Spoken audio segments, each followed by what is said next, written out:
언니 대신 네가 결혼해야 해. 내일 당장.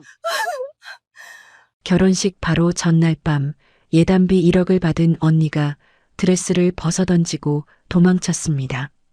건설 노동자 사진 한 장을 보더니 맨발로 웨딩숍을 뛰쳐나간 것입니다. 월급 250만 원 중 200만 원을 뺏기며 살던 27의 저는 새엄마 손에 끌려 언니 대신 동사무소로 갔습니다.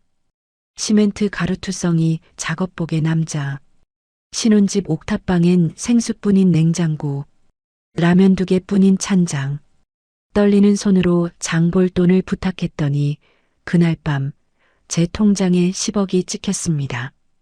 도대체 이 남자의 정체는 무엇일까요?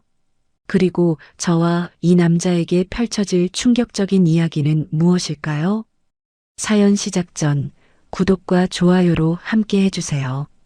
일주일 전 마을 이장이 우리 집 대문을 두드렸습니다. 예단비 1억 원이라는 말에 새엄마 눈빛이 달라졌죠. 건설 노동자 장우진 32살. 매달 최소 500만 원은 벌어올 거라며 이장님이 보증을 섰습니다. 진주야, 이건 하늘이 준 기회야. 새엄마 목소리가 떨렸습니다. 언니도 처음엔 시큰둥했지만 1억이라는 숫자에 표정이 바뀌었죠. 근데 엄마 얼굴도 못 봤는데? 야, 남잔 다 똑같아 지지배야. 얼굴이 뭐가 중요해. 돈이 중요하지. 저는 부엌 구석에서 그 대화를 듣고 있었습니다. 27, 월급 250만 원 중 200만 원을 새엄마에게 바치며 사는 제 인생에선 남의 일이었죠. 우진 쪽 조건은 특이했습니다. 결혼식 전까지 직접 만나지 않고 카톡으로만 연락한다는 거였죠. 언니는 프로필 사진도 없이 번호만 교환했습니다. 이상한 사람 아니야? 이장님이 보증한다잖아. 자그마치 1억이야, 1억. 새엄마 말이 떨어지기 무섭게 결혼식 날짜가 잡혔습니다. 결혼식 전날 밤이었습니다. 마지막 체크를 위해서 웨딩숍에서 언니가 본식 드레스를 입어보고 있었죠. 저는 구석에서 매무새 정리를 도와주고 있었습니다. 카톡 왔네. 휴대폰을 든 언니 얼굴이 순식간에 창백해졌습니다. 이게 뭐야? 화면엔 먼지와 시멘트로 뒤덮인 작업복 차림의 남자가 있었습니다. 안전모 아래로 땀이 흘러내리고 있었죠. 이런 거지 같은. 언니는 드레스를 벗어던졌습니다. 구두도 신발도 다 던져버리고 맨발로 웨딩숍을 뛰쳐나갔죠. 언니. 제가 불러도 소용없었습니다. 언니는 그대로 사라졌고 휴대폰도 꺼버렸죠. 집에 돌아온 새엄마는 폭발했습니다. 안채아, 이때까지 먹여주고 재워준 값은 해야지. 새엄마가 제 어깨를 잡았습니다. 손톱이 살을 파고들 만큼 세게 움켜쥐었죠. 어쩔 수 없어. 네가 언니 대신 결혼해. 순간 숨이 막혔습니다. 어머니, 그게 무슨... 나 1억 받은 거 다 썼어. 다 늙은 애미가 나가서 돈 벌라는 거냐? 새엄마 목소리가 더 커졌습니다. 15살에 아버지가 돌아가신 후로 이 집에서 저는 늘 이런 식이었죠. 네 아빠 죽고 피 한 방울 안 섞인 너 키우느라 얼마나 힘들었는지 알아? 또 그 얘기였습니다. 제가 언니보다 못한 이유, 제가 평생 빚진 이유. 저는 방으로 들어갔습니다. 서랍 깊숙이 숨겨둔 아버지 손목시계를 꺼냈죠. 유일한 유품이었습니다. 아빠, 시계를 가슴에 품었습니다. 이 지옥에서 벗어날 수 없다는 좌절감이 밀려왔죠. 그때 전화벨이 울렸습니다. 우진이었죠. 안녕하세요. 장우진입니다. 남자 목소리는 낮고 차분했습니다. 보여주기식 결혼식은 생략하고 싶어요. 혼인신고만 하면 어떨까요? 새엄마가 제 옆에서 고개를 끄덕였습니다. 돈 아낀다고 좋아하는 표정이었죠. 네, 알겠습니다. 그럼 내일 동사무소에서 뵙겠습니다. 전화가 끊겼습니다. 새엄마는 만족스러운 얼굴로 제 방을 나갔죠. 내일 아침 일찍 준비해. 늦으면 안 돼. 문이 닫혔습니다. 저는 침대에 앉아 있었죠. 나는 평생 언니 대신이네. 심지어 결혼까지도. 혼잣말이 새어나왔습니다. 창밖엔 별도 없는 캄캄한 밤이었죠. 다음 날 아침이었습니다. 떨리는 마음으로 동사무소를 향했죠. 동사무소 앞에 도착했을 때 한 남자가 서 있었습니다. 검은색 작업복 차림이었어요. 우진이 고개를 들어 시선을 마주쳤어요. 그의 눈빛이 날카롭게 빛났습니다. 한진주 씨가 아니시네요. 낮은 목소리였습니다. 제 정체를 단번에 알아챘어요. 죄송합니다. 사실 저는 동생 채아입니다. 고개를 숙였습니다. 우진이 화가 나서 돌아갈 줄 알았어요. 하지만 우진은 움직이지 않았습니다. 혼인신고하러 오신 거죠? 네. 들어가시죠. 의외의 대답이었습니다. 우진이 먼저 걸어갔어요. 저는 떨리는 마음을 붙잡고 우진 뒤를 따라갔습니다. 혼인신고 서류를 작성하는 동안 손이 사시나무 떨리듯 떨렸죠. 우진이 조용히 서류를 정리해줬습니다. 긴장하지 마세요. 낮은 목소리가 의외로 따뜻했습니다. 혼인신고를 마치고 밖으로 나왔을 때 우진이 말했습니다. 신혼집은 옥탑방이에요. 처음엔 불편하실 수도 있습니다. 괜찮아요. 뭐가 괜찮은지도 모르면서 대답했죠. 옥탑방은 정말 작았습니다. 처음으로 새엄마와 언니에서 벗어난 나만의 공간이라는 생각에 아늑하다는 느낌마저 받았어요. 저녁 무렵 새엄마한테 전화가 왔습니다. 한채아, 네가 결혼을 했어도 내 딸이라는 건 변하지 않아. 달마다 보내던 용돈 200만 원 변함없이 보내라. 숨이 막혔습니다. 결혼했는데도 벗어날 수 없다니. 우진이 제 표정을 살펴봤습니다. 장모님이 너무하시네요. 작은 목소리로 저에게 말했어요. 밤이 깊었습니다. 각자의 이불을 깔고 누웠죠. 천장을 보며 생각했습니다. 대타 신부라는 굴욕감, 그래도 누군가와 함께라는 위안. 두 감정이 뒤섞여 잠이 오지 않았어요. 창가에 서 있는 우진의 뒷모습이 보였습니다. 도시의 불빛을 내려다보며 뭔가 중얼거리고 있었죠. 이번엔 제대로 확인하자. 나를 있는 그대로 봐줄 사람. 그의 말이 희미하게 들렸습니다. 무슨 의미인지는 알 수 없었죠. 첫날 밤은 그렇게 지나갔습니다. 낯선 사람과의 낯선 시작. 전 아버지 시계를 가슴에 품고 눈을 감았습니다. 내일은 어떤 하루가 될까? 불안하면서도 어쩐지 기대가 되었죠. 새벽녘 우진이 조용히 일어났습니다. 작업복을 입고 나갈 준비를 하더군요. 문득 우진이 뒤를 돌아봤습니다. 집에서 쉬고 있어요. 다녀올게요. 문이 닫혔습니다. 혼자 남은 옥탑방이 조용했죠. 이 고요함이 편안했습니다. 아무도 제게 소리치고 명령하지 않는 아침이었으니까요. 대한건설 본사 최상층 회의실. 우진은 영상통화로 긴급 임원회의에 참여하고 있었습니다. 노트북 화면 속 그의 모습은 작업복 차림 그대로였죠. 본부장님, 정말 그 집에서 신혼을 보내실 겁니까? 박비서의 걱정스러운 목소리가 들렸습니다. 그렇다니까. 사람 됨됨이부터 살펴봐야지. 그러려면 옥탑방만한 곳이 없어. 우진의 눈빛이 차분하게 빛났습니다. 화면 속 임원들은 모두 긴장한 표정이었죠. 회장님 상태는 어때? 위독하십니다. 시간이 얼마 남지 않으신 것 같습니다. 우진은 잠시 침묵했습니다. 그리고 낮게 말했죠. 작은아버지 동향 계속 감시해. 분명 뭔가 움직임이 있을 거야. 나지막한 우진의 말 속에 곧 몰아칠 폭풍이 예상되었습니다. 결혼 둘째 날 아침이었습니다. 우진은 벌써 일하러 나간 뒤였죠. 저는 아침 준비를 위해 부엌으로 향했습니다. 냉장고 문을 열어보니 생수만 가득 들어 있었습니다. 찬장도 뒤져보았으나 라면 2개와 시든 양파 하나, 그게 전부였어요. 아침도 못 먹고 청소를 시작했어요. 거실을 쓸고 닦았죠. 창문도 깨끗이 닦았습니다. 점심때가 다 되어서 우진이 돌아왔어요. 얼굴에 시멘트 가루가 하얗게 묻어 있었습니다. 작업복은 땀에 흠뻑 젖어 있었죠. 저는 한참을 망설이다 입을 뗐습니다.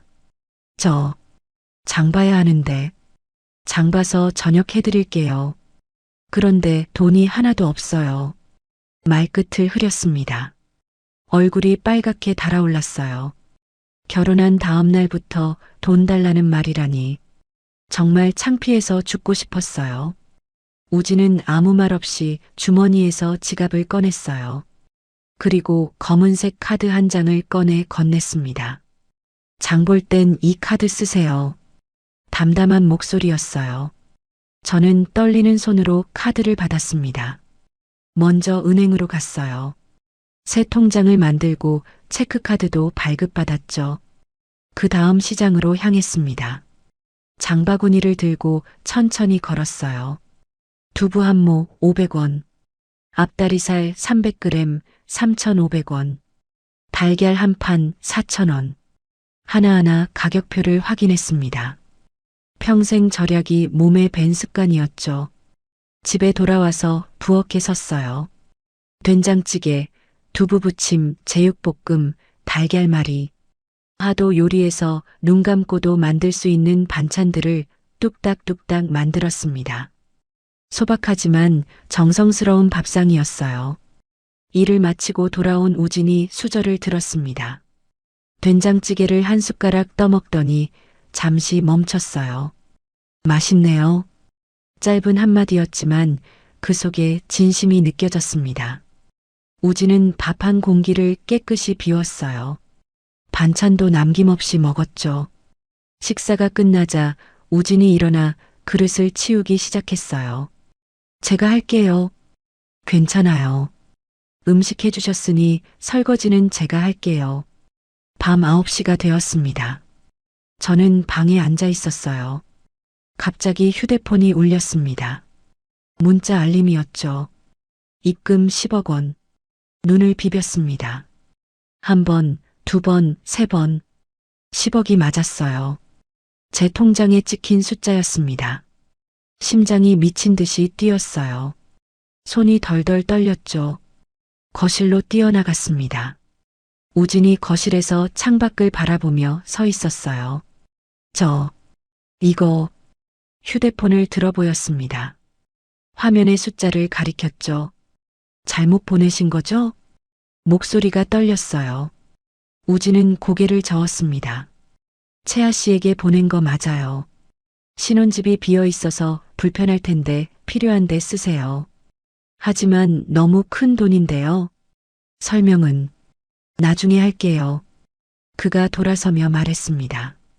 형편이 어려운 사람 같은데 10억이 어디서 났을까? 묻고 싶은 것들이 산더미였지만 꾹 참았습니다.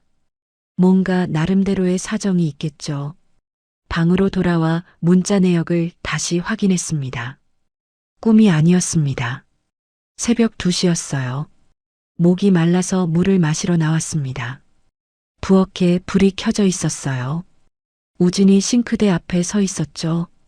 살며시 다가가 봤습니다. 제 앞치마를 손빨래하고 있었어요. 저녁 준비하다가 김치 국물이 튄 자국을 지우는 중이었죠. 처음으로 느꼈습니다. 이 사람은 정말 따뜻한 사람일지도 모른다고. 겉모습과 달리 마음은 다정한 사람일지도. 다음 날 새벽, 우진은 노트북 화면 앞에 앉아 있었습니다. 화상회의가 한창이었어요. 본부장님 현장 안전보고서 검토 완료했습니다. 화면 속 박 비서가 보고했습니다. 어제 다친 김 기사 치료비는 처리했나? 네, 익명으로 500만 원 송금 완료했습니다. 가족들 생활비도 추가로 지원해줘. 알겠습니다. 얼마나 보내드릴까요? 6개월 동안 월 300만 원씩. 치료가 마무리되지 않으면 연장하고. 우진이 서류를 넘기며 지시했습니다. 앞으로도 현장에서 다친 직원들 전원 파악해서 지원해. 네, 알겠습니다. 회의가 끝난 후 우진은 노트북을 덮었어요. 우진은 거실 소파에 앉아 깊은 생각에 잠겼습니다. 채아가 정성껏 차려준 밥상, 떨리는 손으로 돈을 부탁하던 모습, 모든 게 진짜였어요. 꾸밈 없는 진심이었죠. 채아를 보면서 어쩌면 내가 찾던 사람일지도 모르겠다는 희망이 솟아올랐습니다. 결혼한 지 3개월이 흘렀습니다. 우진과의 생활은 이제 익숙한 일상이 되었어요. 매일 아침 6시 정각에 일어나는 우진. 오늘도 역시나 작업복을 깔끔하게 입고 현장으로 나갔습니다. 김밥, 달걀 부침, 제육볶음, 나물 반찬. 매일 다른 메뉴로 정성껏 쌌어요. 보온병엔 따뜻한 된장국을 담았습니다. 덕분에 힘이 납니다. 우진은 늘 이 한마디를 남기고 나갔어요. 짧은 말이었지만 진심이 담겨 있었죠. 저녁 7시가 되면 어김없이 돌아왔습니다. 작업복에 묻은 시멘트 가루를 털고 들어와서는 먼저 샤워를 했어요. 그리고 제가 차린 저녁을 함께 먹었죠. 밥을 먹은 후 설거지 당번은 언제나 우진이었습니다. 말하지 않아도 삐걱거리는 문짝이나 새는 수도꼭지를 귀신같이 고쳐놨죠. 토요일 오후 함께 장을 보러 마트에 갔습니다. 장바구니를 들고 나란히 걸었어요. 뭐 먹고 싶은 거 있어요? 제가 물었습니다. 채아 씨가 해주시는 건 다 맛있어요. 우진이 미소를 지었어요. 보는 사람도 기분 좋게 만드는 미소가 참 좋았어요. 야채를 고르다가 실수로 지갑을 떨어뜨렸습니다. 제가 허리를 굽히려는 순간 우진이 먼저 주워 건네주었죠. 여기요. 지갑을 건네받는 순간 우리의 손끝이 스쳤습니다. 순간 심장이 쿵 하고 떨어졌어요. 우진도 스치는 손을 느꼈는지 잠시 멈춰 섰습니다. 서로의 눈이 마주쳤죠. 그 짧은 순간이 영원처럼 느껴졌습니다. 감사합니다. 제가 얼굴을 붉히며 말했어요. 집으로 돌아오는 길 말없이 나란히 걸었습니다. 어느새 마음 한 귀퉁이에 작은 감정이 싹 텄습니다. 그런데 문제가 생겼어요. 3달째 새엄마에게 200만 원을 보내지 않았거든요. 일요일 오후 2시였습니다. 쿵쿵쿵. 현관문을 두드리는 소리가 집안에 울렸어요. 안채아, 안에 있지? 당장 문 열어라. 새엄마 목소리였습니다. 문이 부서질 듯 세게 두드렸어요. 은혜도 모르는 것이 돈을 안 보내? 이래서 검은 머리 짐승은 거두는 게 아니라고 했는데 내가 미쳤지, 미쳤어요. 저는 무서워서 뒤로 물러섰습니다. 아, 너 안에 있는 거 다 알아. 문 안 열어? 언니 목소리도 들렸어요. 떨리는 손으로 문을 열었습니다. 새엄마가 거칠게 들이닥쳤어요. 언니도 험악한 표정으로 따라 들어왔죠. 너 시집 갔다고 막 나가냐? 눈에 뵈는 게 없어? 새엄마가 제 머리채를 잡았습니다. 아파서 비명을 질렀어요. 어머니, 제발 이러지 마세요. 죽을 똥 살 똥 키워놨더니 분수도 모르고 까불어. 새엄마가 제 뺨을 내리쳤습니다. 어찌나 세게 때렸는지 순간 윙 하는 소리에 다른 소리가 들리지 않았죠. 네 아빠 죽고 천의 고아 같은 걸 불쌍해서 걷어줬더니 꼴랑 200만 원을 안 보내? 진주가 핸드폰을 가져가려 달려들었습니다. 네가 못 보내겠다면 내가 대신 보내줄게. 핸드폰 내놔. 언니, 이건 아니잖아. 내놓으라고.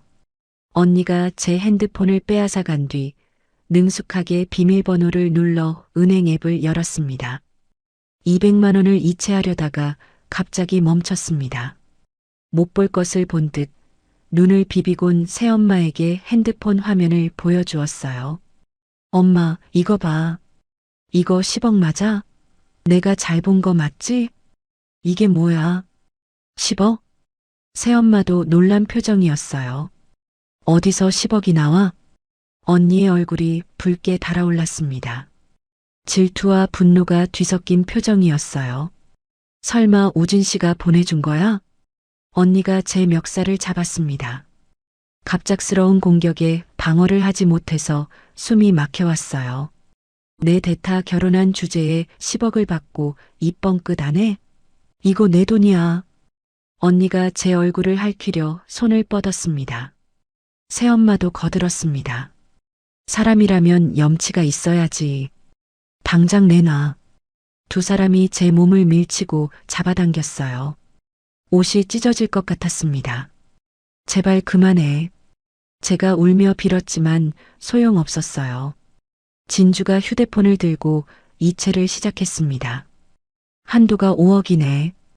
일단 5억 먼저 보내고. 그때였습니다. 현관문이 열리는 소리가 들렸어요.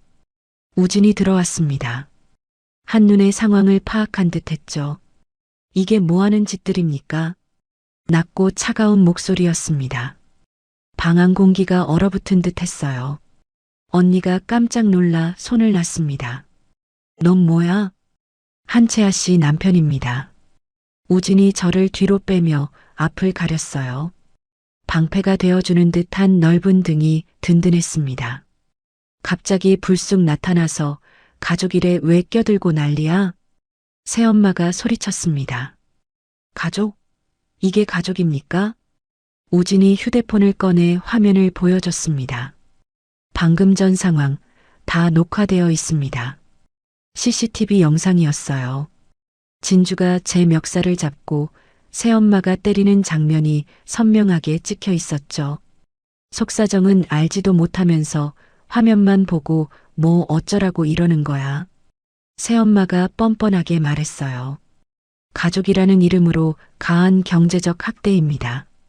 우진의 목소리는 차분했지만 단호했어요. 주거침입, 폭행, 강도, 전부 형사처벌 대상입니다. 강도라니? 헛소리 하지 마. 우린 받아야 할 돈 받으러 온 거라고. 언니가 발악했습니다. 도망친 신부가 무슨 권리로? 우진은 언니를 정면으로 봤어요. 결혼식 전날 프로필 사진 보고 도망친 분이 지금 와서 돈 타령입니까? 언니가 입을 다물었습니다. 여기서 더 소란 피우면 아무리 장모님 처형이라도 법적 조치 취하겠습니다. 우진이 경고했습니다. 그때 초인종이 울렸어요. 문을 열자 검은 정장을 입은 남자 5명이 일렬로 서 있었습니다. 본부장님, 회장님께서 긴급히 찾으십니다. 앞에 선 남자가 정중히 고개를 숙였어요. 저택으로 모시겠습니다. 본부장님이라니? 예상치 못한 호칭에 깜짝 놀랐습니다. 새엄마와 언니는 입을 벌린 채 얼어붙었어요. 본부장? 진주가 더듬거렸습니다. 그럼 너, 대한건설, 박비서, 이분들 배웅 좀 해주세요. 네, 본부장님. 박비서가 새엄마와 언니를 밖으로 안내했습니다. 잠깐, 이거 뭔가 착각이. 새엄마가 변명하려 했지만 박비서는 단호했어요. 나가주십시오. 두 사람은 넋이 나간 채 쫓겨났습니다. 문이 닫히고 조용해졌어요. 저는 떨리는 다리로 겨우 서 있었습니다. 우진이 제 얼굴을 살폈어요. 괜찮아요? 뺨에 손을 대니 따가웠습니다. 진주가 핥힌 자국이 있었어요. 약 발라드릴게요. 우진은 구급상자를 가져왔습니다. 조심스럽게 상처를 소독해줬어요. 아프시죠? 괜찮아요. 괜찮지 않아요. 이런 일이 또 있으면 안 됩니다. 그의 목소리에 분노가 섞여 있었어요. 우진 씨, 미안해요. 더 일찍 와야 했는데. 아니에요. 제 편 들어줘서 감사해요. 정말 고마웠습니다. 평생 처음으로 누군가 저를 지켜줬어요. 밖에서 차 소리가 들렸습니다. 저, 잠시 다녀와야 해요. 네, 조심히 다녀오세요. 우진이 나가고 혼자 남았어요. 본부장, 대한건설. 도대체 우진의 정체는 뭘까요? 하지만 그게 뭐든 상관없었습니다. 저를 지켜준 사람, 그것만으로 충분했어요. 다음 날 아침 8시였습니다. 초인종이 다급하게 울렸어요. 연속으로 누르는 소리에 심장이 덜컥했죠. 문을 열자 새엄마와 언니가 서 있었습니다. 어제와는 완전히 다른 모습이었어요. 새엄마는 평소엔 입지도 않던 비싼 한복을 차려입었습니다. 언니는 어디서 빌렸는지 명품 가방을 들고 있었죠. 두 사람 얼굴엔 억지로 만든 미소가 가득했어요. 아이고, 우리 사위, 잘 잤어? 새엄마가 달콤한 목소리로 말했습니다. 어제 제 뺨을 때리고 머리채를 잡던 사람과 같은 사람이 맞나 싶었어요. 어제는 우리가 몰라서 그랬지. 대단하신 대한건설 본부장님이신 줄 어떻게 알았겠어? 새엄마가 제 팔을 잡으려 했지만 저는 뒤로 물러섰어요. 언니도 거들었습니다. 평소에 거만한 표정은 온데간데 없었어요. 맞아요, 매제. 제가 너무 무례했죠? 정말 미안해요. 어제 낮에 술을 마셔서 그만. 매제라고 부르는 진주가 너무나 낯설었어요. 어제까지만 해도 자신의 대타 주제에 현실 파악 못한다며 제 멱살을 잡고 10억을 빼앗으려 했던 사람인데 우진이 거실로 나왔습니다.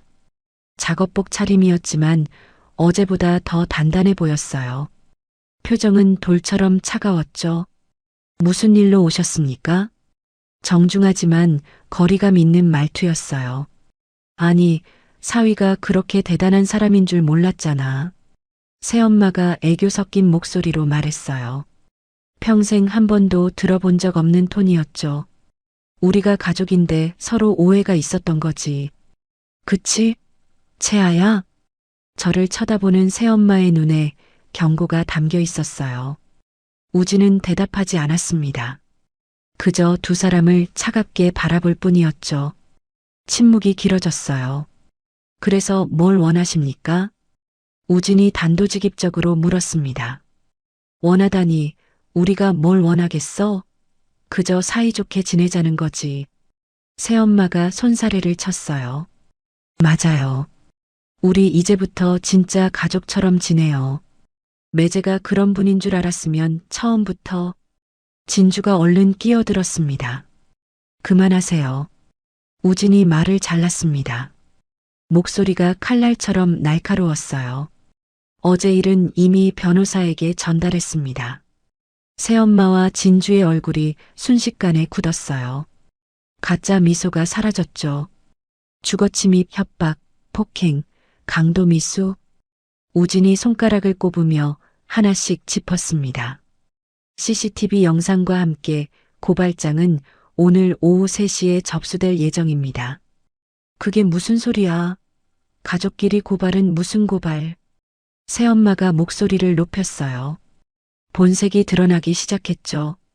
가족이 남의 집에 무단 침입합니까? 가족이 폭행하고 돈을 강탈하려 합니까? 우진의 목소리는 얼음처럼 차가웠습니다. 12년 동안 채아 씨를 노예처럼 부리고 월급을 갈취하고 폭력을 행사한 게 가족입니까? 새엄마가 발을 동동 구르며 소리쳤어요. 내가 얘 키우느라 얼마나 고생했는데 키운 게 아니라 착취한 거죠. 우진이 정정했습니다. 여긴 더 이상 당신들이 발 들릴 곳이 아닙니다. 저도 용기를 냈어요. 떨리는 다리로 우진의 옆에 섰습니다. 더는 돈 요구하지 마세요.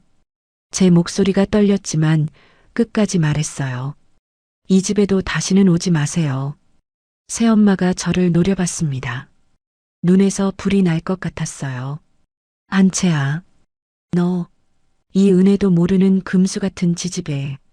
가족이면 적어도 사람 대접은 해주셨어야죠. 평생 가슴속에만 묻어둔 말이었어요. 드디어 입 밖으로 나왔습니다. 얼마 되지도 않는 월급, 다달이 200만 원씩 빼앗고 온갖 집안일 다 시키고 때리고 굶기고 목이 메어왔지만 멈추지 않았어요. 그게 엄마가 딸한테 할 짓입니까? 새엄마가 손을 들어 올렸어요. 또 때리려는 거였죠. 우진이 새엄마의 손목을 잡았습니다. 한 번 더 손 떼면 폭행 현행범으로 즉시 체포됩니다. 새엄마가 손을 빼려 했지만 우진은 놓아주지 않았어요. 나가주십시오. 우진이 현관문을 활짝 열었습니다. 마지막 경고입니다. 다시 오시면 즉시 경찰에 신고하고 민형사상 모든 책임을 물을 겁니다. 진주가 새엄마를 부축했어요. 엄마 가요.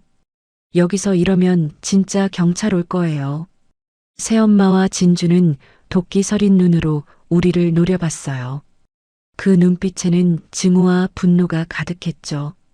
두고 보자. 새엄마가 이를 갈며 말했어요. 꼭 후회하게 만들어주마. 두 사람이 나가고 문이 쾅 닫혔습니다. 다리에 힘이 풀려 그 자리에 주저앉았어요. 우진이 제 옆에 무릎을 꿇고 앉았습니다. 괜찮으세요? 많이 놀라셨죠? 무서웠어요.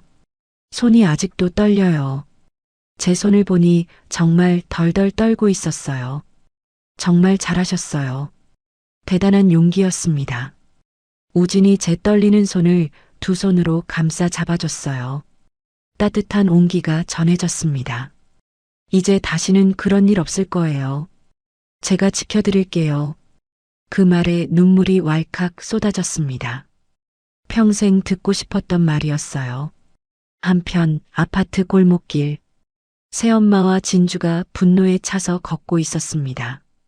저 건방진 것들, 감히 우리를 무시해? 새엄마가 이를 갈았어요. 엄마, 이대로 당할 순 없어.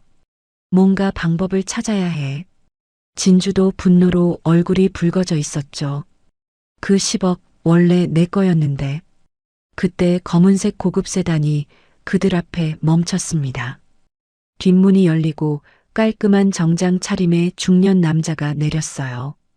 윤말순 여사님이신가요? 누구세요? 경계하는 말순에게 남자가 명함을 건넸어요. 대한건설 부회장님 비서실장 최비서입니다. 말순과 진주의 눈이 휘둥그레졌어요. 부회장님께서 두 분을 만나고 싶어 하십니다. 우리를요? 왜요? 협조하시면 충분한 보답을 하겠다고 하셨습니다. 최 비서가 하얀 봉투를 꺼냈어요. 살짝 열어 보이니 5만 원짜리 다발이 빼곡히 들어 있었죠. 이건 성금입니다. 첫 만남의 성이라고 생각하시면 됩니다. 새엄마의 눈이 탐욕스럽게 반짝였어요. 얼마나 들어있죠? 5천만 원입니다. 진주가 헉소리를 냈어요. 무엇을 도와드리면 되죠? 새엄마가 재빨리 물었습니다. 장우진 본부장에 대한 정보가 필요합니다.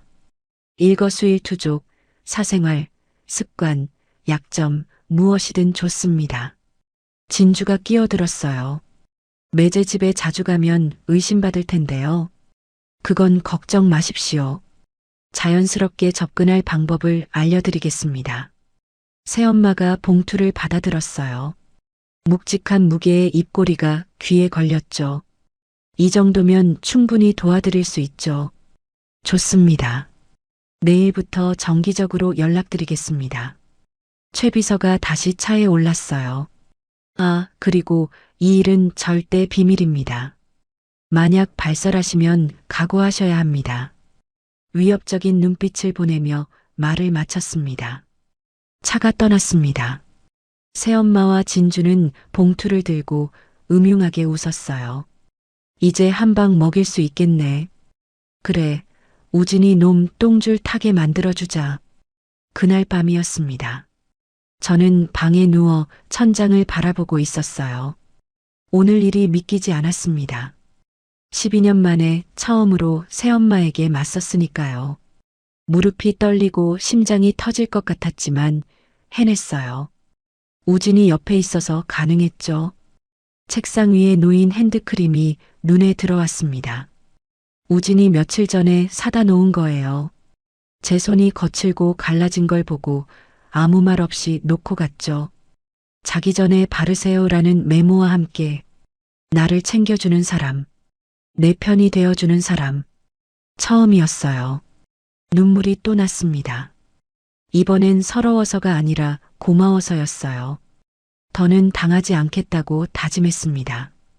우진처럼 강해지고 싶었어요.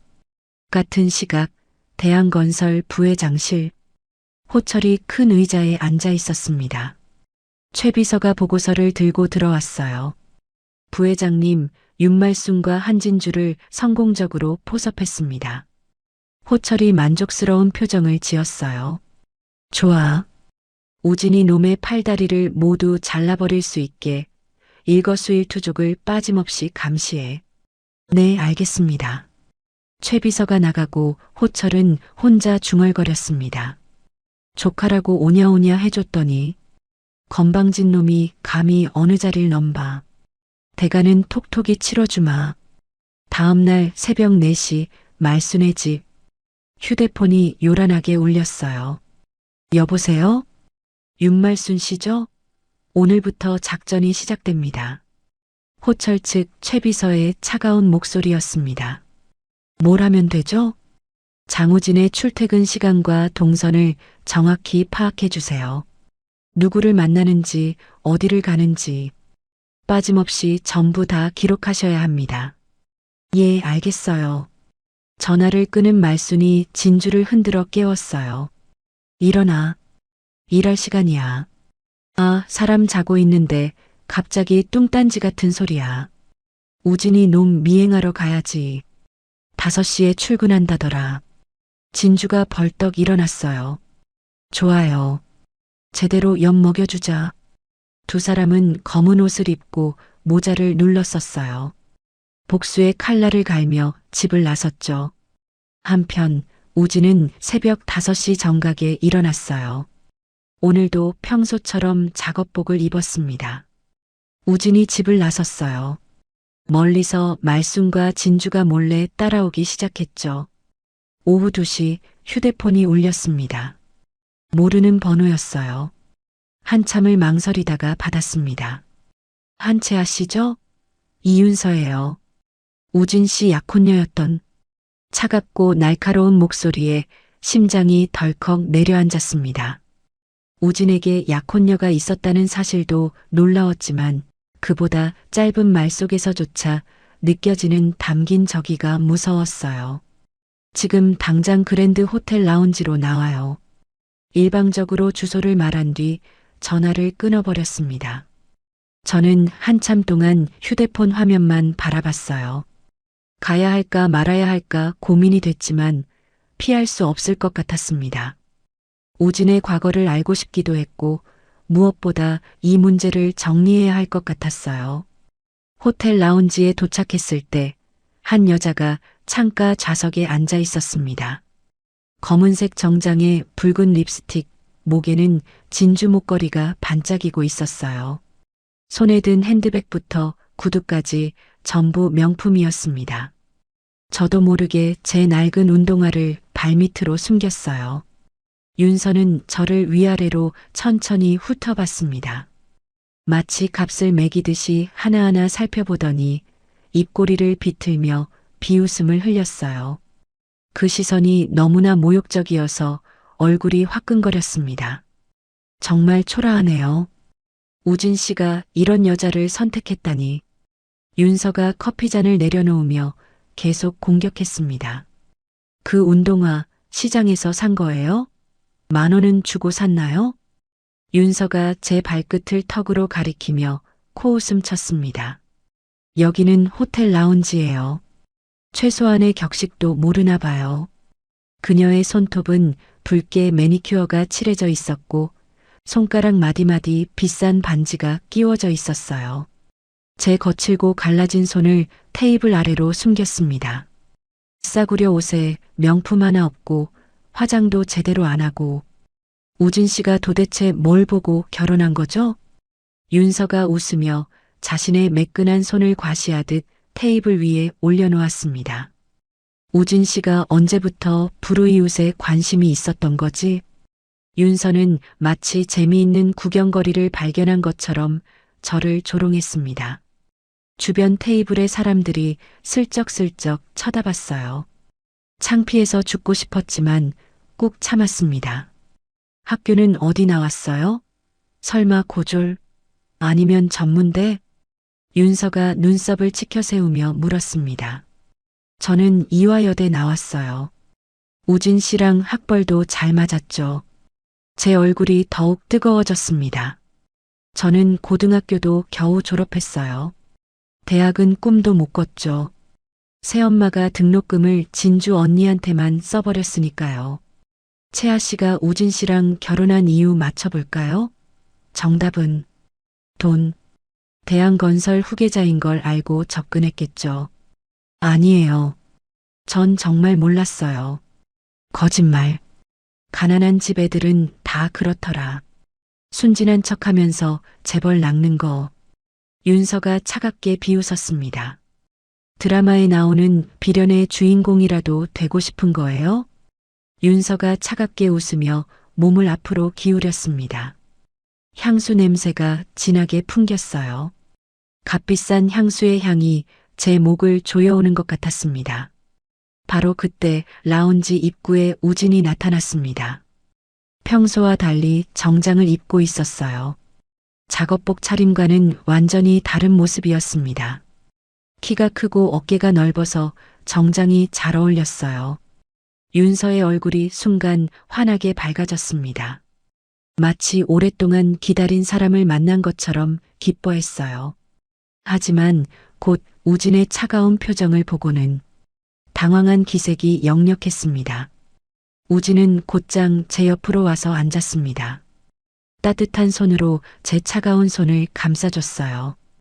떨리던 손이 조금씩 진정됐습니다.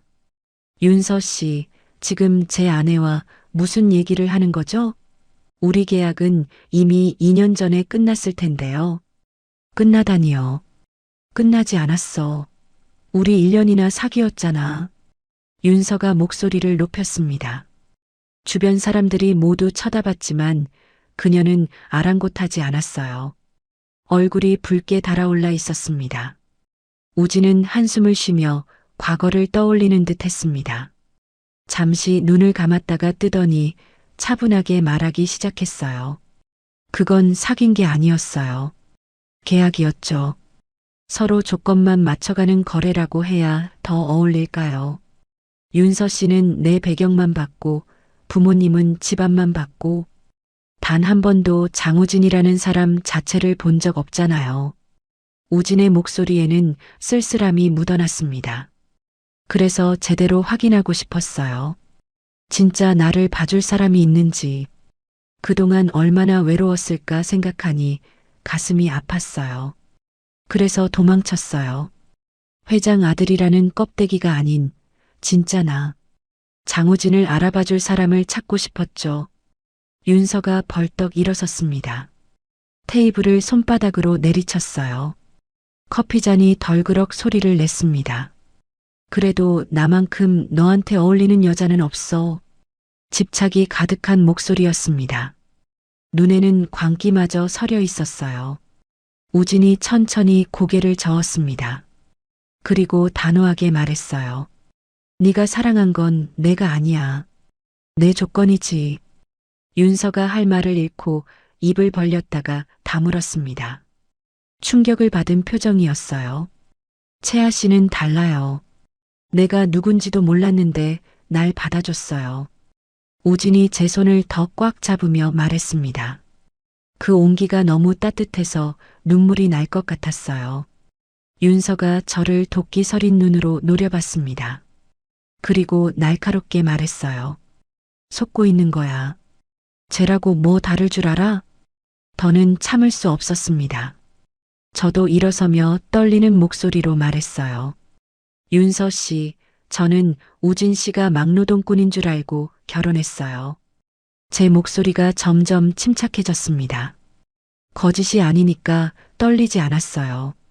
저는 배경 같은 거 관심 없어요. 남의 배경 속이 아니라 제 삶의 주인으로 살고 싶으니까요. 윤서가 놀란 듯 저를 쳐다봤습니다. 예상 못한 반격이었나 봐요. 우진 씨가 재벌이든 노가다꾼이든 상관없어요. 저한테는 그저 똑같은 제 남편일 뿐이에요. 윤서의 얼굴이 일그러졌습니다. 제 목소리가 점점 단단해졌습니다. 더 이상 무서워하지 않기로 했어요. 윤서가 핸드백을 집어들었습니다. 마지막으로 우진을 향해 차갑게 말했어요. 후회할 거야. 난 너 때문에 귀중한 1년을 버렸어. 그녀가 힐소리를 요란하게 내며 사라졌습니다. 라운지가 다시 조용해졌어요. 사람들이 수군거리는 소리만 작게 들렸습니다. 우진이 제 어깨를 감싸 안았습니다. 긴장이 풀리니 다리에 힘이 빠졌어요. 미안해요. 겪지 않아도 되는 일을 겪게 해서.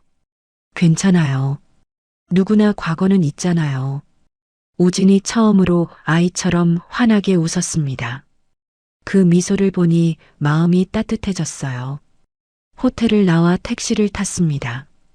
우진이 제 손을 놓지 않았어요. 창밖으로 도시의 풍경이 빠르게 지나갔습니다. 석양이 아름답게 물들고 있었어요. 집에 도착해서 현관문을 열었습니다. 익숙한 옥탑방이 오늘따라 더 포근하게 느껴졌어요. 우진이 제 손을 잡고 진지하게 말했습니다. 오늘부터는 진짜 부부처럼 살아요. 더 이상 숨기는 것 없이. 저는 수줍게 고개를 끄덕였습니다. 가슴이 두근거렸어요. 거실로 들어가며 우진이 부엌을 둘러봤습니다. 냉장고를 열어보더니 웃으며 물었어요. 저녁 뭐 해 먹을까요? 김치찌개 어때요? 좋아요. 제가 할게요. 같이 해요. 제가 파 썰게요. 부엌에 나란히 서서 요리를 시작했습니다. 이게 진짜 가족이구나. 처음으로 그런 생각이 들었습니다. 가난해도 초라해도 부자여도 다 상관없었어요. 우진과 함께라면 무엇도 두렵지 않았습니다. 한편 호텔을 나온 윤서는 차 안에서 휴대폰을 꺼냈습니다. 저장된 번호 중 하나를 찾아 전화를 걸었어요. 여보세요? 저예요, 이윤서. 부탁이 있어요. 장우진 좀 조사해줘요.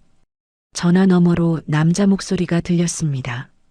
윤서는 차창 밖을 바라보며 이를 갈았어요. 복수의 불꽃이 그녀의 눈에서 타오르고 있었습니다. 약점을 찾아야 해요. 돈은 얼마든지 줄게요.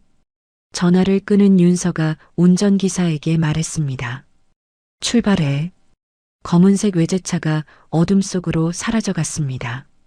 도시의 불빛이 하나둘 켜지기 시작했어요. 그 시각 우진과 채아의 작은 옥탑방에서는 김치찌개 끓는 냄새가 퍼지고 있었습니다. 두 사람의 웃음소리가 창밖으로 새어나왔어요. 소박하지만 따뜻한 행복이 그곳에 있었습니다. 새벽 3시 우진의 휴대폰이 울렸습니다. 화면을 보더니 얼굴이 순식간에 굳어졌습니다. 채아 씨, 아버지가 위독하대요. 우진이 급하게 옷을 갈아입기 시작했습니다. 손이 떨려서 셔츠 단추를 제대로 채우지 못했어요. 제가 도와주려 다가갔습니다. 같이 가요. 아버지가 채아 씨도 보고 싶어 하실 거예요. 저도 같이 옷을 챙겨 입고 머리도 단정하게 묶었습니다. 택시를 타고 병원으로 향했습니다. 우진은 계속 휴대폰을 확인하며 불안해했어요. 제가 그의 손을 잡아줬습니다. 병원에 도착했을 때 이미 많은 사람들이 모여 있었습니다. 검은 정장을 입은 남자들이 복도에 줄지어 서 있었어요. 모두 대한건설 임원들이었죠. 무거운 분위기가 복도를 가득 채우고 있었습니다. 병실 앞에는 중년 남자가 팔짱을 끼고 서 있었습니다. 날카로운 눈빛과 각진 턱이 우진 씨와 조금 닮았어요. 장호철 부회장이었습니다. 호철이 우진을 보더니 코웃음을 쳤습니다. 마치 더러운 것을 본 듯한 표정이었어요. 우진은 묵묵히 그를 지나쳐 병실로 들어갔습니다. 저도 뒤따라 들어갔어요. 병실 안에는 침대에 누운 노인이 있었습니다. 얼굴은 창백했지만 눈빛은 여전히 날카로웠어요. 산소호흡기를 끼고 있었지만 의식은 또렷했습니다. 장만철 회장이었죠.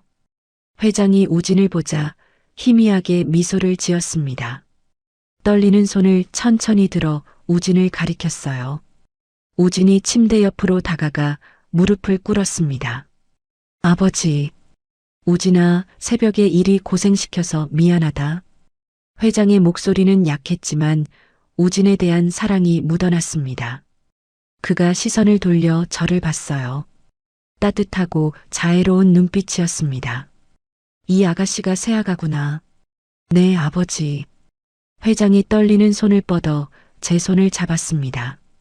거칠고 차가운 손이었지만 그 악수는 따뜻했어요.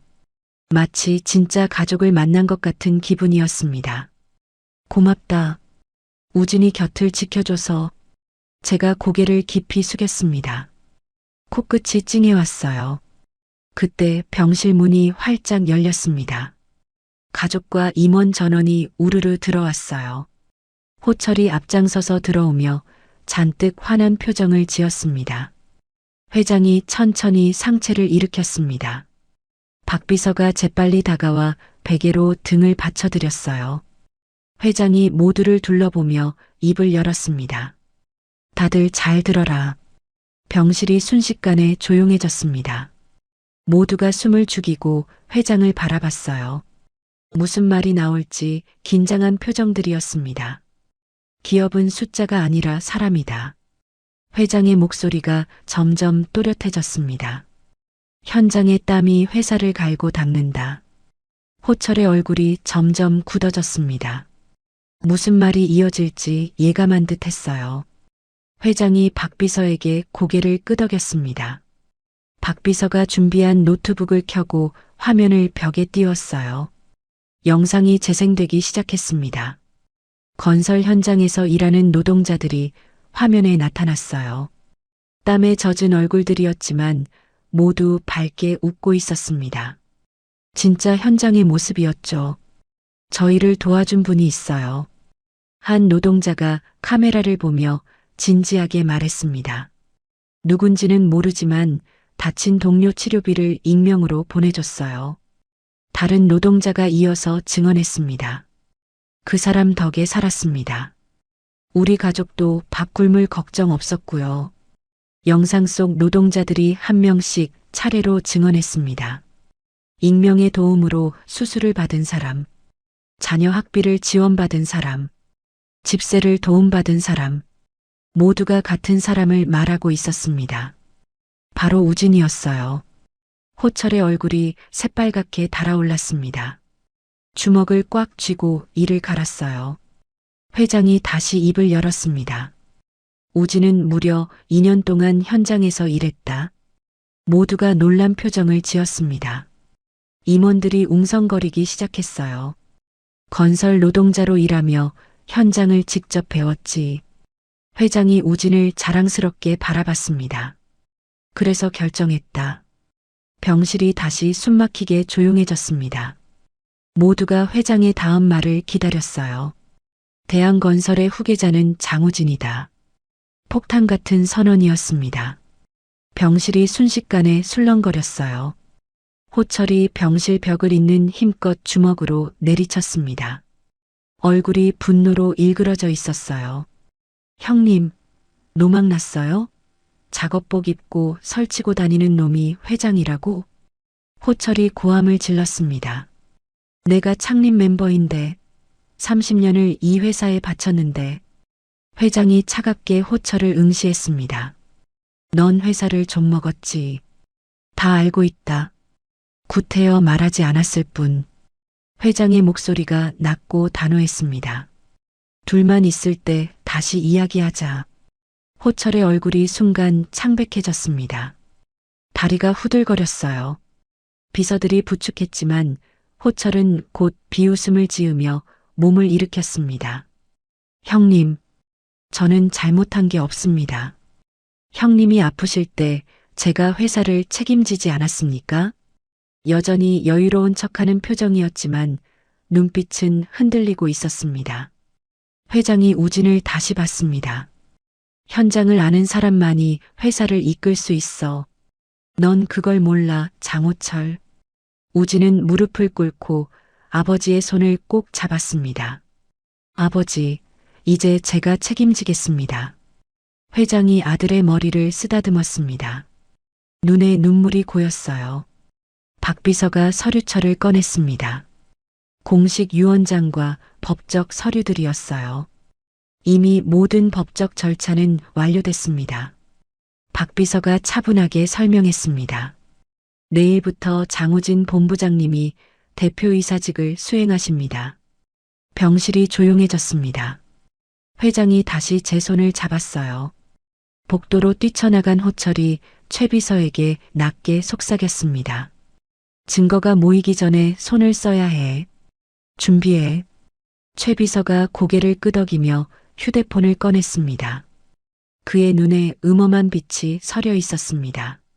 세아가, 네, 회장님. 우진이를 부탁해. 제가 단호하게 고개를 끄덕였습니다. 걱정 마세요. 제가 옆에 있겠습니다. 회장이 안심한 듯 미소를 지었습니다. 그리고 천천히 눈을 감았어요. 평화로운 얼굴이었습니다. 의사가 들어와 회장을 진찰했습니다. 일단 고비는 넘겼습니다만 상태가 여전히 위중합니다. 의사가 심각한 표정으로 말했습니다. 언제든 급변할 수 있으니 주의 깊게 지켜봐야 합니다.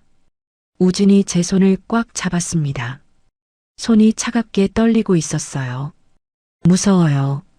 우진이 처음으로 약한 모습을 보였습니다. 괜찮아요.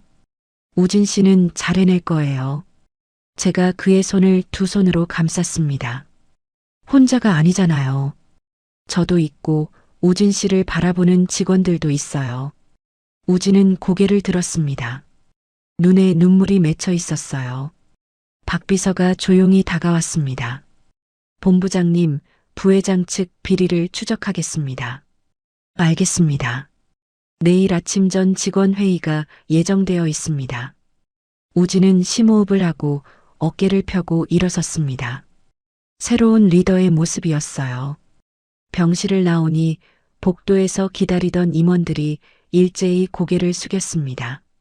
새 회장을 인정한 것이었죠. 병원을 나오니 동이 트고 있었습니다.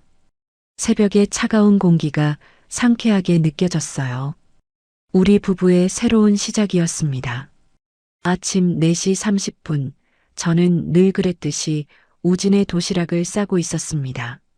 달걀말이가 노릇하게 익어가는 프라이팬을 보며 오늘따라 마음이 불안했어요. 어젯밤 우진이 잠꼬대로 조심해야 해라고 중얼거렸던 게 자꾸 떠올랐거든요. 오늘도 일찍 나가시나 봐요? 제 물음에 우진은 고개를 끄덕이며 넥타이를 메었습니다. 평소와 다름없는 모습이었지만 왠지 모르게 긴장한 듯한 어깨선이 눈에 들어왔어요. 회의 전에 얼른 현장 점검하고 가려고요. 늦지 않게 다녀올게요. 우진이 현관문을 나서는 순간 저도 모르게 그의 팔을 잡았습니다. 우진 씨, 오늘 몸 조심하셔야 해요. 꼭이요. 우진은 잠시 멈춰서서 제 손을 가만히 내려다봤습니다. 그리고는 부드럽게 미소 지으며 제 머리를 쓰다듬었어요. 걱정 마요. 금방 올게요. 그 시각 어두운 골목 한편에서는 덤프트럭 한 대가 엔진을 예열하고 있었습니다.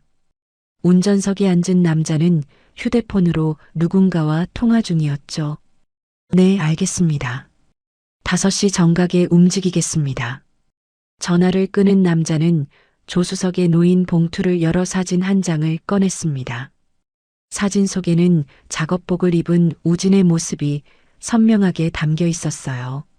한편 새엄마 말수는 새벽부터 진주와 함께 어디론가 전화를 걸고 있었습니다. 네네, 부회장님 비서실이시죠? 오늘 새벽 우진이가 5시쯤 집에서 나갑니다. 늘 같은 길로 가요. 삼거리 지나서 큰 길로 나가는데 말순의 입가에는 음흉한 미소가 번졌습니다. 진주는 옆에서 손톱을 물어뜯으며 초조하게 발을 동동 구르고 있었죠. 엄마, 이래도 되는 거야? 매제한테 진짜 큰일이라도 생기면 어떡해? 큰일은 무슨 큰일? 10억 뺏긴 게 진짜 큰일이다. 이거 사. 부회장님께서 다 알아서 해주시겠지. 우진은 평소처럼 집을 나섰습니다. 검은 승용차가 그를 태우고 천천히 골목을 빠져나갔어요. 운전기사는 늘 다니던 길로 핸들을 돌렸습니다. 삼거리를 지나 큰 길로 접어드는 순간이었습니다. 갑자기 옆 차선에서 덤프트럭이 급격히 끼어들었어요. 운전기사가 급브레이크를 밟았지만 트럭은 더욱 가까이 붙어왔습니다. 본부장님 조심하세요. 운전기사의 외침과 동시에 트럭이 승용차 옆구리를 들이받았습니다. 굉음과 함께 승용차가 도로 위에서 빙글빙글 돌았어요. 에어백이 터지는 소리, 유리창이 깨지는 소리가 뒤섞여 울려 퍼졌습니다. 승용차는 가드레일을 들이받고서야 겨우 멈춰 섰습니다. 덤프트럭은 이미 번호판을 가린 채 굉음을 내며 사라져버렸죠. 지나가던 시민들이 하나둘 모여들기 시작했습니다. 누군가 119에 신고하는 소리가 들렸어요. 여기 교통사고 났어요. 삼성동 삼거리요. 빨리 와주세요. 저는 집에서 설거지를 하던 중이었습니다. 갑자기 울린 전화벨에 젖은 손에 물기를 대충 닦고 수화기를 들었어요. 여보세요? 사모님, 대한건설 박비서입니다. 박비서의 목소리는 떨리고 있었습니다. 순간 제 가슴이 철렁 내려앉았어요. 혹시 무슨 일 있나요? 장우진 본부장님께서 교통사고를 당하셨습니다. 지금 삼성병원 응급실로 긴급 이송 중입니다. 수화기가 손에서 미끄러져 떨어졌습니다. 다리에 힘이 풀려 그 자리에 주저앉을 뻔했어요. 하지만 정신을 차려야 했습니다. 우진이 저를 기다리고 있을 테니까요.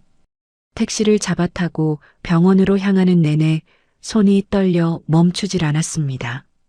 제발 목숨만은 무사하기를. 속으로 수없이 되뇌었어요. 병원 응급실 앞은 이미 대한건설 직원들로 가득했습니다.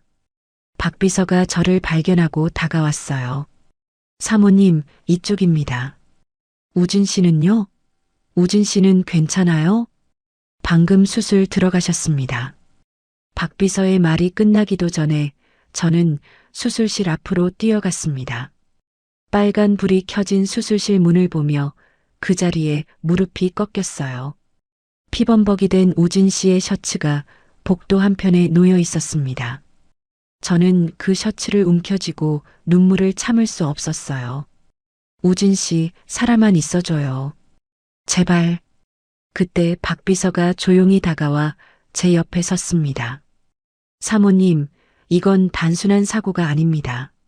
무슨 말씀이세요? 박 비서는 태블릿을 꺼내 CCTV 영상을 보여줬습니다. 트럭이 의도적으로 차선을 바꿔 들이받는 장면이 선명하게 찍혀 있었어요. 번호판도 가렸고 블랙박스 각도도 조작됐습니다.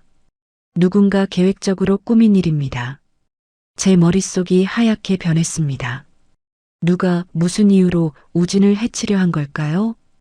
같은 시각 대한건설 부회장실에서는 장호철이 최 비서와 밀담을 나누고 있었습니다. 잘했네. 이제 장우진이가 없으니 회사는 내 것이야. 본부장님이 깨어나시진 않겠죠? 덤프트럭으로 있는 힘껏 받았는데 어떻게 사냐? 장우진이 저승행 열차는 이미 시작됐다 이 말이야. 호철은 금고에서 서류 뭉치를 꺼내 태우기 시작했습니다. 우진이 모아둔 자신의 비리 증거들이었죠.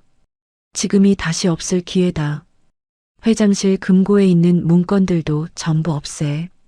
수술실 앞에서 8시간이 지났습니다. 저는 한 번도 자리를 뜨지 못했어요. 마침내 수술실 문이 열리고 의사가 나왔습니다. 보호자분이십니까? 네, 우진 씨 아내입니다.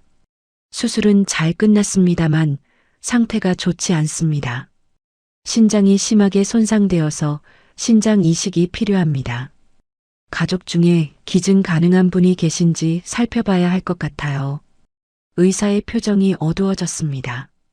저는 망설임 없이 대답했습니다. 제가 하겠습니다.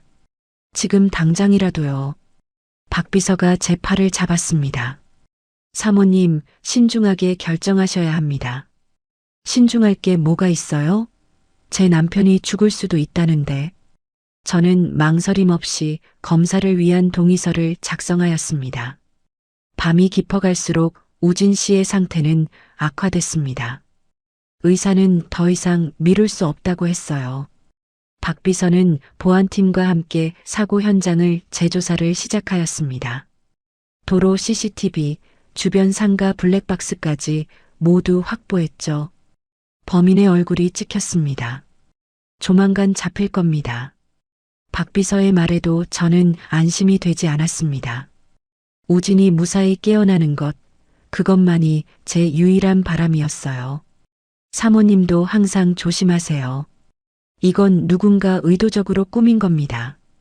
박 비서의 경고가 귓가에 맴돌았습니다. 하지만 두려워할 시간은 없었어요. 당장 눈앞에 있는 우진을 지켜야 했으니까요. 병원 검사실 앞에서 저는 깊게 숨을 들이마셨습니다. 간호사가 제 이름을 부르는 소리가 들렸어요. 한채아님 들어오세요. 검사실로 들어가는 발걸음이 떨렸지만 마음은 확고했습니다. 우진을 살릴 수 있다면 목숨이라도 바칠 수 있었으니까요. 가족분이시죠? 간호사의 물음에 저는 생전 처음으로 당당하게 대답했습니다.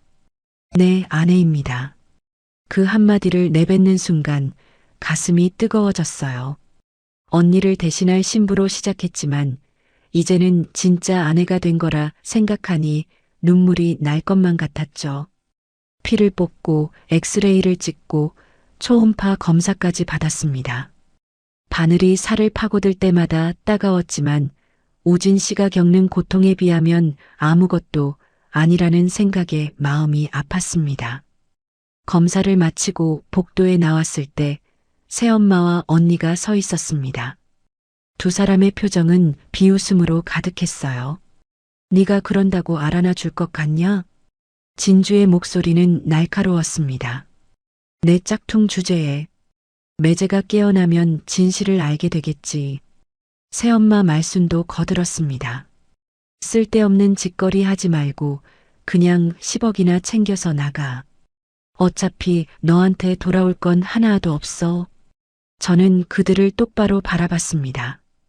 더 이상 그들 앞에서 고개를 숙이지 않았어요. 제가 하는 일에 상관하지 마세요. 이제 당신들과 저는 남남이에요. 그리고는 그들을 지나쳐 중환자실로 향했습니다. 뒤에서 욕설이 들렸지만 신경 쓰지 않았어요. 중환자실 유리문 너머로 우진이 보였습니다. 온몸에 기계가 연결되어 있었고 얼굴은 창백했어요. 심박수를 알리는 기계음만이 조용한 병실을 채우고 있었죠. 박 비서가 다가와 제 옆에 섰습니다. 검사 결과가 나왔습니다. 사모님. 이식이 가능하다고 합니다. 신이 이번만큼은 제 편에 서주었다는 생각에 안도의 눈물이 흘렀습니다. 정말요? 아, 정말 다행이에요. 너무너무 다행이에요. 하지만 사모님도 위험할 수 있습니다. 신중하게 할 거예요. 저는 망설임 없이 대답했어요. 박 비서는 더 이상 말리지 않고 고개를 숙였습니다. 수술 동의서를 받으러 온 의사가 설명을 시작했습니다. 수술은 내일 아침 7시에 시작됩니다. 최소 6시간은 걸릴 예정이고요. 의사의 설명을 들으며 손이 떨렸지만 펜을 잡는 손은 흔들리지 않았어요. 동의서에 사인을 하는 순간 우진과 진짜 부부가 되는 것 같았습니다. 그날 밤 저는 우진의 옆을 지켰습니다. 미동 없는 우진의 손을 잡고 속삭였어요. 저희 아버지가 돌아가시기 전에 말씀하셨어요. 사랑하는 사람을 위해서라면 목숨도 아깝지 않다고. 우진의 손가락이 미세하게 움직였습니다. 의식이 돌아온 건 아니었지만 제 목소리를 듣고 있는 것 같았어요. 저는 늘 언니를 대신하는 삶을 살았어요. 제 의견이라곤 눈곱만큼도 낼 수 없었죠. 하지만 이번만큼은 달라요. 이건 온전한 제 선택이에요. 새벽 4시 수술 준비를 위해 병실로 들어갔습니다. 수술복으로 갈아입으며 거울을 봤어요. 창백한 얼굴이었지만 눈빛은 그 어느 때보다 선명했습니다. 수술실 문이 열렸습니다. 하얀 불빛이 눈부셨어요. 마치 마스크가 얼굴을 덮기 전 마지막으로 생각한 건 우진의 미소였습니다. 수술은 8시간이 걸렸습니다. 의료진은 채아의 심장 하나를 우진에게 이식했죠. 두 사람이 같은 수술실에서 나란히 누워 생명을 나누는 순간이었습니다. 수술이 끝나고 제가 먼저 깨어났습니다. 옆구리가 욱신거렸지만 머릿속에 떠오른 질문은 하나뿐이었어요. 남편은요? 우진 씨는 괜찮아요? 간호사가 미소를 지으며 대답했습니다. 수술 성공적으로 마쳤어요. 곧 깨어나실 거예요. 채아님, 너무 고생하셨어요. 안도감에 눈물이 쏟아졌습니다. 통증도 두려움도 모두 사라진 것 같았어요. 다음 날 오후 우진이 깨어났다는 소식을 들었습니다. 휠체어를 타고 부랴부랴 그의 병실로 갔어요. 문을 열자 우진이 저를 바라보고 있었습니다. 그의 눈에 눈물이 고여 있었어요. 채아 씨, 나를 살리기 위해. 우진의 목소리는 떨리고 있었습니다. 우진 씨, 우리는 부부잖아요. 무사해서 정말 다행이에요. 제 대답에 우진은 더 이상 말을 잇지 못했어요. 대신 제 손을 꼭 잡아줬습니다. 우진의 따뜻한 온기가 마음까지 전해졌죠. 그때 박 비서가 들어왔습니다. 본부장님, 범인을 잡았습니다. 박 비서가 태블릿을 보여줬어요. 트럭 운전자가 경찰에 잡힌 사진이었습니다. 부회장 쪽에서 사주한 겁니다. 자백 받아냈습니다. 우진의 눈빛이 차갑게 변했습니다. 작은아버지 비리 전면 공개할 때가 됐네요. 알겠습니다. 박 비서가 나가고 병실에는 우리 둘만 남았습니다. 창밖으로 첫눈이 내리기 시작했어요. 하얀 눈송이가 세상을 소복이 덮어가는 모습이 평화로웠습니다. 우진이 제 손을 더 꽉 잡으며 말했습니다. 이제야 알겠어요. 내가 찾아 헤맨 사람 바로 당신입니다. 그 말에 저는 더 이상 참지 못하고 울음을 터뜨렸어요. 보잘것없다고 생각했던 저에게 눈처럼 반짝이는 사랑을 주는 우진에게 감사했죠. 병실 밖에서는 박 비서가 분주하게 움직이고 있었습니다. 장호철의 비리 자료를 검찰에 넘기고 언론사에도 제보를 시작했어요. 대한건설 본사에서는 긴급 이사회가 소집됐습니다. 장호철은 회의실로 들어서며 여유로운 표정을 지었지만 초조한 손동작이 그의 마음을 감출 순 없었어요. 테이블 위에는 그의 비리를 담은 서류가 산더미처럼 쌓여 있었습니다. 횡령, 배임, 살인교사 미수까지. 장호철, 당신을 고발합니다. 이사회 의장의 선언과 함께 경찰이 들어왔습니다. 호철은 수갑이 채워지는 순간까지도 믿지 못하는 표정이었죠. 병원에서 우진과 저는 그 소식을 들었습니다. 우진은 담담하게 받아들였어요. 이제 시작입니다. 썩은 부분은 잘라내고 회사를 바로잡아야 해요. 저는 그의 곁에서 고개를 끄덕였습니다. 앞으로 어떤 일이 생기든 함께 헤쳐나갈 자신이 있었어요. 눈은 계속 내렸습니다. 병실 창문에 하얀 결정들이 달라붙었다가 녹아내렸어요. 마치 우리의 아픔이 씻겨 내려가는 것 같았습니다. 회복은 더뎠지만 우리는 매일 조금씩 나아졌습니다. 저는 우진의 식사를 도왔고 우진은 제가 걸을 때 부축해줬어요. 서로가 서로의 버팀목이 되어준 거죠. 일주일 후 우진이 말했습니다. 퇴원하면 결혼식을 올려요. 이번엔 당신이 주인공인 결혼식으로. 저는 수줍게 웃으며 고개를 끄덕였습니다. 더 이상 대타가 아닌 진짜 한채아로서의 삶이 시작되었습니다. 검찰청 특수부 조사실에는 긴장감이 감돌았습니다.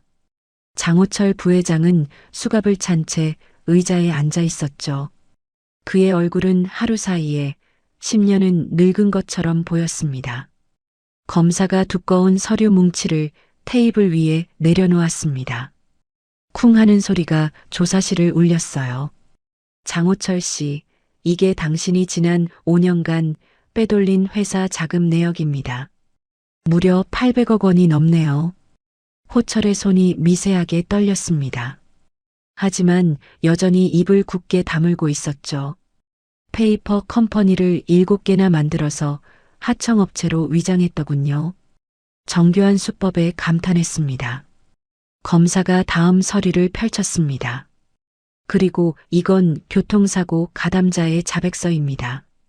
당신이 조카인 장우진 씨를 해치라고 지시했다고 진술하더군요.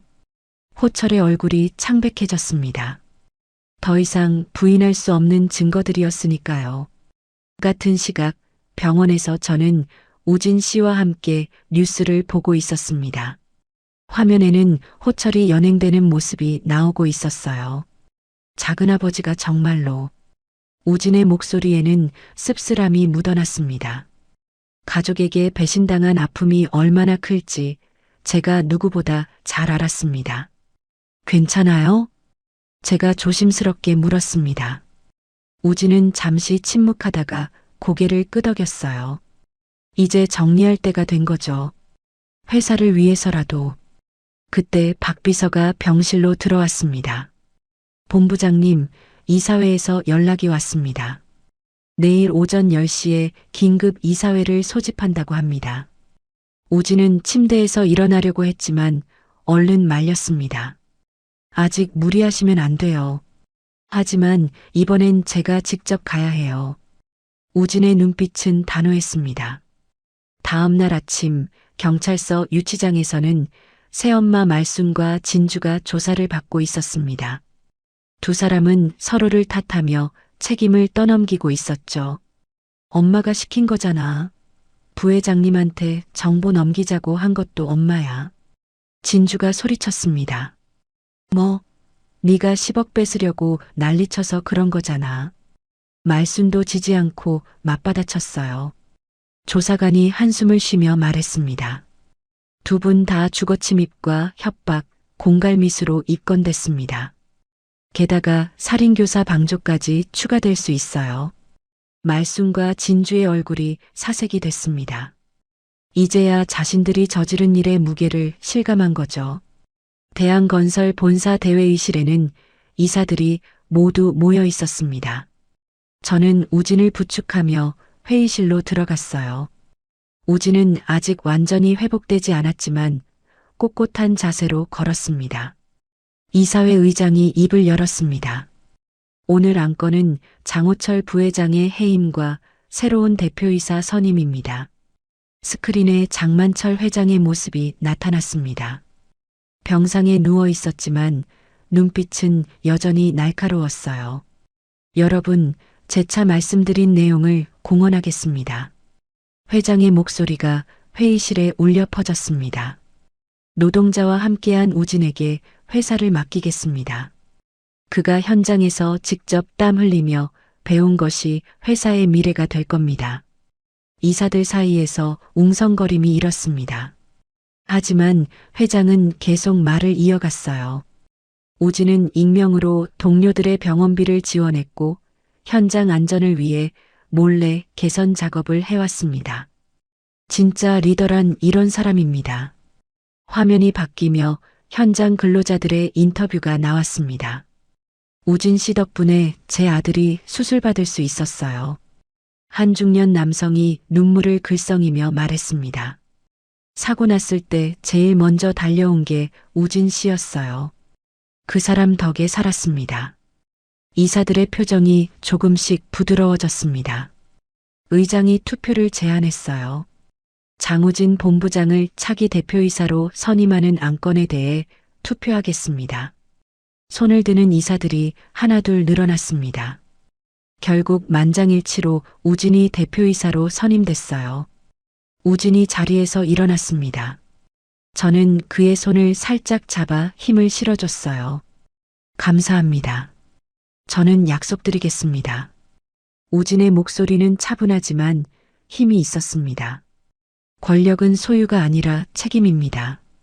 현장의 목소리를 듣고 사람을 먼저 생각하는 회사를 만들겠습니다.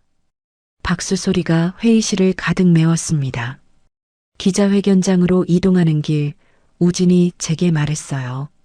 당신이 제 생명을 지켰고 회사를 사람답게 만들 용기를 줬습니다. 제 눈에 눈물이 맺혔습니다. 기자회견장에는 수많은 기자들이 모여 있었습니다. 플래시가 터지기 시작했죠. 우진이 마이크 앞에 섰습니다.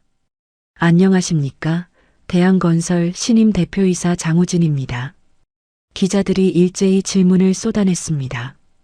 건설 노동자로 일하셨다는데 사실입니까? 부회장님의 비리에 대해 어떻게 생각하십니까? 우진은 차분하게 대답했습니다. 네, 저는 2년 동안 현장에서 직접 일했습니다. 그곳에서 배운 것이 제 가장 큰 자산입니다. 그리고 시선을 카메라로 돌렸어요. 앞으로 대한건설은 달라질 것입니다. 현장 안전 강화, 근로자 복지 확대, 그리고 투명한 경영을 약속드립니다. 저는 조용히 고개를 숙이며 우진의 말을 귀담아 들었습니다. 기자회견이 끝나고 회장실로 향했습니다. 우진의 아버지인 장만철 회장이 우리를 기다리고 있었어요. 회장은 제 손을 잡았습니다. 차가운 손이었지만 온기가 느껴졌어요. 세아가 이야기 들었다. 고맙다. 우진이를 살려주어서. 회장이 미소를 지었어요. 네 덕에 내가 편히 눈 감을 수 있겠구나. 그날 밤 병원으로 돌아온 우리는 창밖을 바라봤습니다. 서울의 야경이 반짝이고 있었어요. 아버지가 곧. 우진의 말을 제가 막았습니다. 알아요. 하지만 아버님은 분명 자랑스러워 하실 거예요. 우진이 제 어깨를 감쌌습니다. 당신이 있어서 다행이에요. 저는 그의 품에 기대며 생각했습니다. 운명이 준 시련이 우리를 더 강하게 만들었다고요. 다음 날 회장의 영상 유언이 공개됐습니다. 사람을 먼저 지키는 기업, 그게 우리의 이름이어야 한다. 회장의 마지막 메시지였습니다. 우진은 아버지의 영정 앞에서 조용히 속삭였습니다. 아버지, 약속 지켜내겠습니다. 현장부터 바꾸겠습니다. 박 비서는 모든 임무를 마쳤다는 듯 조용히 물러났습니다. 그의 얼굴에는 안도의 미소가 떠올랐죠. 법원에서는 장호철에게 징역 15년이 선고됐습니다. 횡령, 배임, 살인교사 미수까지 모든 죄가 인정된 거예요. 말순과 진주도 각각 징역 3년과 2년을 선고받았습니다. 법정에서 두 사람은 울부짖었지만 이미 늦은 후회였죠. 저는 우진과 함께 새로운 시작을 준비했습니다. 회복이 끝나면 진짜 결혼식을 올리기로 했어요. 당신만이 빛나는 결혼식을 만들어 봅시다. 우진의 말에 저는 수줍게 웃었습니다. 드디어 제 인생이 시작되는 것 같았어요. 더 이상 누군가의 대신이 아닌 진짜 한채아로서 말이에요. 우진이 제 손을 꼭 잡았습니다. 사랑해요, 채아 씨. 처음 듣는 그 말에 가슴이 미친 듯이 뛰었습니다. 저도 용기를 내어 대답했어요. 저도 사랑해요.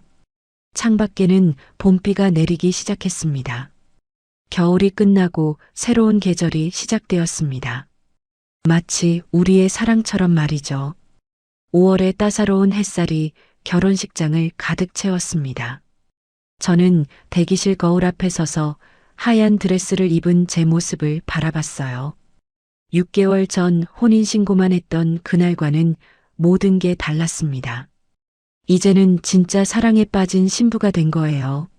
메이크업 아티스트가 마지막으로 립스틱을 덧발라주며 말했습니다. 정말 아름다우세요. 오늘 신랑님이 다시 반하시겠는데요. 저는 수줍게 웃었습니다. 가슴이 두근거려 진정이 안 됐어요. 문이 열리고 박 비서가 들어왔습니다. 사모님, 나가실 시간입니다. 회장님께서 기다리고 계세요.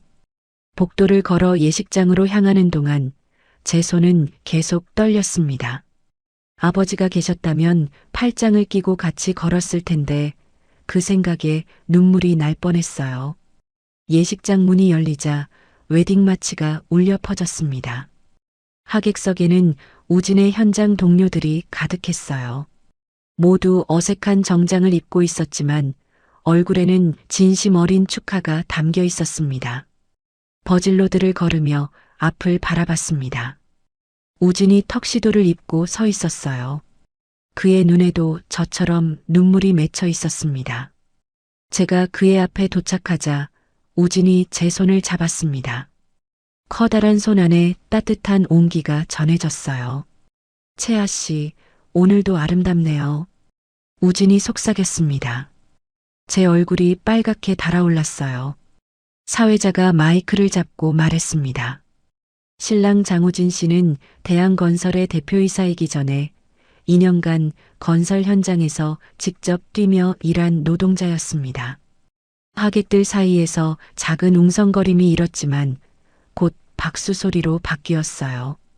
그리고 신부 한채아 씨는 남편을 위해 자신의 신장을 기증한 진정한 사랑의 증인입니다.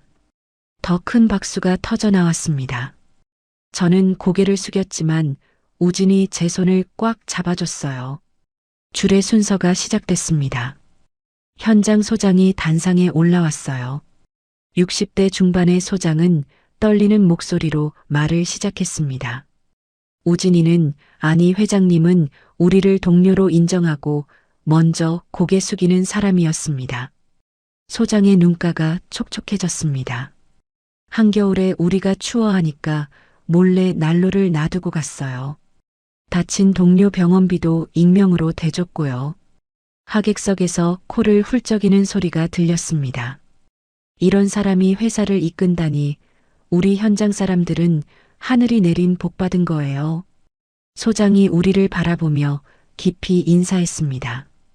우진아, 채아 씨, 검은 머리 팥불이 될 때까지 행복하게 잘 살으십시오. 반지 교환 시간이 됐습니다. 우진이 제 손가락에 반지를 끼워주며 말했어요. 평생 당신만 바라보며 살겠습니다. 저도 우진의 손가락에 반지를 끼워주며 대답했습니다. 저도 평생 당신 곁에 있겠습니다. 이제 신랑은 신부에게 입맞춤을 해주세요. 사회자의 말에 우진이 제 베일을 들어 올렸습니다. 그리고 부드럽게 입을 맞춰줬어요. 하객들의 환호성과 박수 소리가 예식장을 가득 메웠습니다. 피로 연장으로 이동했습니다. 큰 스크린이 설치돼 있었고 수백 명의 하객들이 자리를 채웠어요. 건설 현장 근로자들뿐만 아니라 대한건설 임직원들도 모두 참석했습니다. 우진이 마이크를 잡고 단상에 올랐습니다. 피로 연장이 조용해졌어요. 오늘 이 자리를 빌려 대한건설의 새로운 시작을 알리고자 합니다. 스크린에 파워포인트가 떴습니다. 첫 화면에는 사람 중심 경영이라는 글자가 크게 적혀 있었어요. 첫째, 현장 안전을 대폭 강화하겠습니다. 다음 화면으로 넘어갔습니다. 안전 장비 개선안과 예산이 구체적으로 나와 있었어요. 모든 현장에 최신 안전 장비를 지급하고 안전 교육을 의무화하겠습니다. 근로자들의 눈이 반짝였습니다. 둘째, 근로자 복지를 확대하겠습니다. 화면이 바뀌며 복지 정책이 나타났어요. 산재, 치료비 전액 지원, 자녀 학자금 지원, 퇴직금 인상을 약속드립니다. 박수 소리가 터져 나왔습니다. 한 근로자가 눈물을 닦고 있었어요. 셋째, 휴게실 표준을 전면 개편하겠습니다. 스크린에 새로운 휴게실 도면이 나타났습니다. 에어컨, 난방, 샤워실, 침대까지 갖춘 공간이었어요. 더 이상 컨테이너 박스에서 쉬지 않으셔도 됩니다. 환호성이 울려 퍼졌습니다. 임원들도 고개를 끄덕이고 있었어요. 마지막으로 현장 소장님들께 더 많은 권한을 드리겠습니다. 우진이 현장 소장들을 바라봤습니다. 현장을 가장 잘 아는 분들이 더 큰 결정권을 가져야 합니다. 한 임원이 손을 들고 물었습니다. 회장님, 이 모든 정책에 드는 비용이 상당할 텐데요? 우진이 담담하게 대답했습니다. 사람이 자산입니다. 사람에게 투자하는 것은 비용이 아니라 미래를 위한 준비입니다. 피로 연장이 박수로 가득 찼습니다. 저는 우진을 자랑스럽게 바라봤어요. 우진이 저를 단상으로 불렀습니다. 제 아내를 공식적으로 소개하고 싶습니다. 제가 떨리는 다리로 단상에 올랐습니다. 수백 명의 시선이 저에게 집중됐어요. 우진이 제 어깨를 감싸며 말했습니다. 이 사람이 제 생명을 구했습니다. 그리고 제게 진짜 사랑이 뭔지 가르쳐 줬습니다. 제 눈에 눈물이 맺혔습니다. 채아 씨 덕분에 저는 다시 태어날 수 있었습니다. 우진이 저를 바라보며 말했습니다. 배경이 아닌 나를 바라봐주는 당신 덕분에 새 삶을 찾을 수 있었어요. 저도 마이크를 잡고 용기를 냈습니다. 이제야 제 인생의 주인이 된 것 같아요. 떨리는 목소리였지만 진심을 담아 말했어요. 우진 씨만을 바라보며 행복하게 잘 살겠습니다. 하객들이 일어나 박수를 쳤습니다. 피로연이 끝나고 우리는 신혼여행을 떠났습니다. 제주도의 작은 펜션에서 조용한 시간을 보냈어요. 바닷가를 걸으며 우진이 말했습니다. 사실 처음 당신을 봤을 때부터 특별하다고 느꼈어요. 혼인신고 날 말이죠? 네, 떨리는 손을 보면서 지켜주고 싶다는 생각이 들더군요. 저는 우진의 팔에 팔짱을 꼈습니다. 저도 그날 우진 씨가 서류 정리해 주는 걸 보고 따뜻한 사람이라고 느꼈어요. 파도 소리가 들렸습니다. 석양이 바다를 붉게 물들이고 있었어요. 우진이 갑자기 멈춰 섰습니다. 채아 씨, 우리 아이를 가지면 어떨까요? 갑작스러운 말에 얼굴이 빨개졌습니다. 네, 갑자기 아이요? 네, 우리 아이가 있으면 좋겠어요. 당신을 닮은 심성 착한 아이. 저는 수줍게 고개를 끄덕였습니다. 신혼여행을 마치고 서울로 돌아온 후 우진은 약속대로 현장 개혁을 시작했습니다. 전국 현장을 직접 돌며 근로자들의 목소리를 들었어요. 저도 가만히 있지 않았습니다. 대한건설 부속 재단을 만들어 현장 근로자, 자녀들의 장학 사업을 시작했어요. 첫 장학금 수여식에서 한 학생이 제게 편지를 줬습니다. 사모님 덕분에 원하던 대학에 갈 수 있게 됐어요. 정말 감사합니다. 편지를 읽으며 눈물이 났습니다.